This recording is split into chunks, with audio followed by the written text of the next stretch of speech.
CASA is basically, or has been, regulating general aviation out of existence. Let me just talk about a new regulation that CASA has recently introduced, and I did move a disallowance, and it's back on the notice paper tomorrow, in relation to community service flights. This is to give you a perspective of what's happening inside CASA. Now, if you don't know what a community service flight is, let me tell you.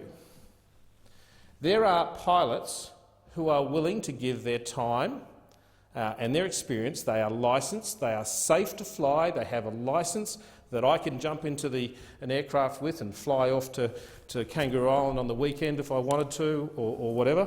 They are declared safe to fly, and what they do sometimes is they, through an organisation, normally an organisation that is responsible for making sure everyone meets all of the general requirements, the safety requirements, what they do is they will give their time to fly sick people from remote locations to major centres. So let me give you an example. If you're living in Ceduna and you need chemotherapy, now you can take the 7-hour drive from Ceduna to Adelaide, do the chemotherapy, and then drive back. That's pretty demanding. In fact, it just makes that treatment almost impossible. Under one of these community service flights, Angel Flight in particular, they'll send a pilot out that will pick you up, fly you to Adelaide, and then return you after your chemotherapy. And what happens in that instance is the people are not charged. There's no sort of commercial gain made by these pilots. All they get is a bit of assistance in terms of fuel. So a bit of a kick-along gives them an opportunity to enjoy the pleasure that they are safely licensed to fly, and they are allowed to assist people. Now, there have been two unfortunate and fatal crashes relating to Angel Flight, one in 2011 in Victoria and one in 2014 in Mount Gambier. People who jumped onto one of these flights and ended up in an air accident, a fatal air accident, and that is truly, truly upsetting.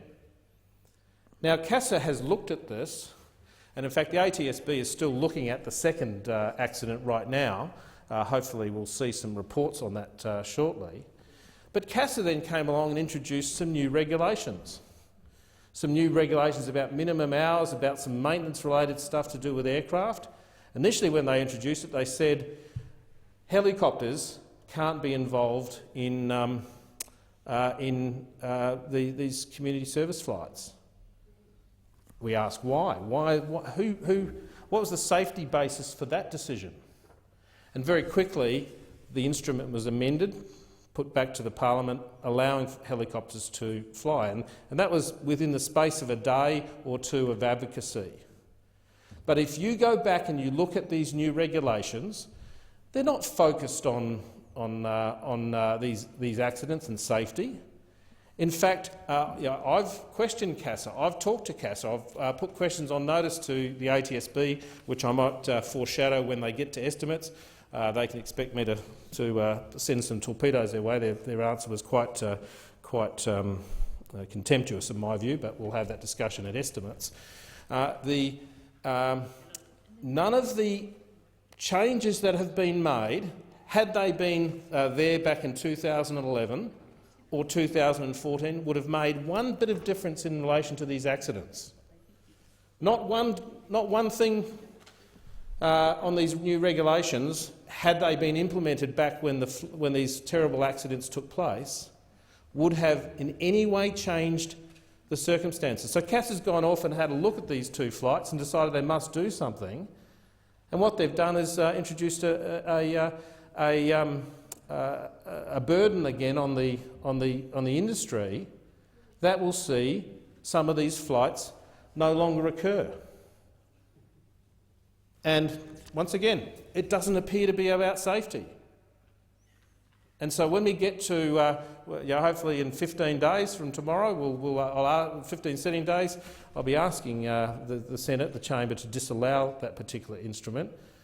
I would encourage people, and I'll wander the halls of the building and make sure everyone understands how ridiculous it is. But this is what we face with CASA. CASA, as the industry has been declining, has been building up in its ranks. It's an empire that's grown quite significantly.